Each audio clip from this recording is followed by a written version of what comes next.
नमस्कार। आज हम एक बहुत ही आम लेकिन जरूरी मुद्दे पर बात करने वाले हैं। अगर किसी के पास दुधारू पशु हैं तो अक्सर एक चिंता रहती है कि जानवर का दूध उत्पादन कम क्यों हो रहा है। तो चलिए आज इसी समस्या के समाधान को समझते हैं। चलिए एक ऐसी परेशानी से बात शुरू करते हैं जिससे कई पशुपालक जूझते हैं। अपने जानवरों के दूध उत्पादन में अचानक या धीरे धीरे कमी आना, ये वाकई एक बड़ी चिंता की बात हो सकती है। पर अच्छी खबर यह है कि इसका हल विज्ञान और थोड़ी सी देखभाल में ही छिपा है। तो इसका हल क्या है? देखिए, इसका जवाब किसी कॉम्प्लिकेटेड साइंस में नहीं, बल्कि एक बहुत ही कह सकते हैं सीधे साधे सिद्धांत में छिपा है। और वो सिद्धांत ये है कि जैसे जैसे जानवर के शरीर का तापमान बढ़ेगा, दूध की मात्रा घट जाएगी। बिल्कुल सीधा सा हिसाब है, गर्मी बढ़ी, दूध कम हुआ। इस एक लाइन को समझना बहुत जरूरी है। ये बात है ना, बड़ी मजेदार है। ये बिल्कुल फिजिक्स की एक बेसिक नियम जैसा है। जैसे बिजली के तार में अगर रेजिस्टेंस मतलब रुकावट बढ़ जाए तो करंट कम हो जाता है।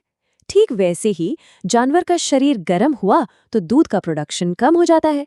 तो अब जब समस्या पता है तो उपाय की बात करते हैं। पहला और सबसे जरूरी उपाय, जानवर के शरीर को ठंडा रखना। और इसके तरीके भी बहुत आसान है। जैसे सुबह सुबह जब मौसम ठंडा हो तब दूध निकालना, या फिर बाड़े में फुहारे मतलब स्प्रिंकलर्स लगा देना। और हाँ, भैंसों के लिए तो पंखे बहुत जरूरी हैं क्योंकि उन्हें गर्मी ज्यादा लगती है। ये छोटे छोटे उपाय बड़ा फर्क ला सकते हैं।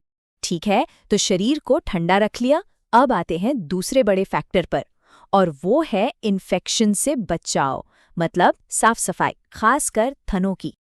देखिए, अब वो जमाना गया जब लोग सरसों का तेल या गोबर लगा देते थे।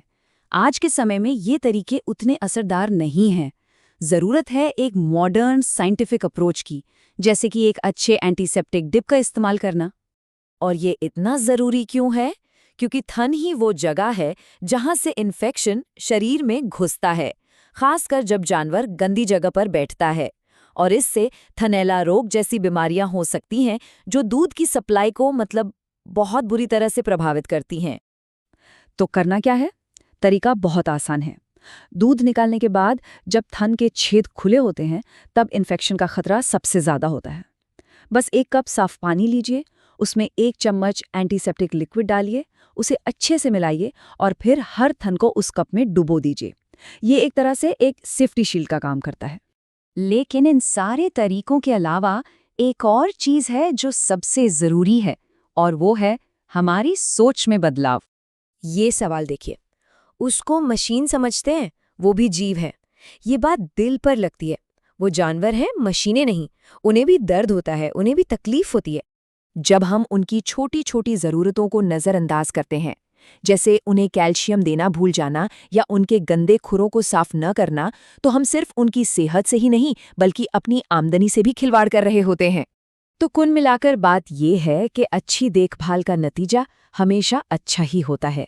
जानवर को ठंडा रखने और उसकी साफ सफाई का ध्यान रखने जैसे छोटे छोटे लेकिन समझदारी भरे बदलाव दूध उत्पादन में एक बड़ा और टिकाऊ फर्क ला सकते हैं। तो जाते जाते एक सवाल छोड़ जाते हैं, हम पशुओं की देखभाल सिर्फ इसलिए करते हैं क्योंकि उनसे हमें दूध मिलता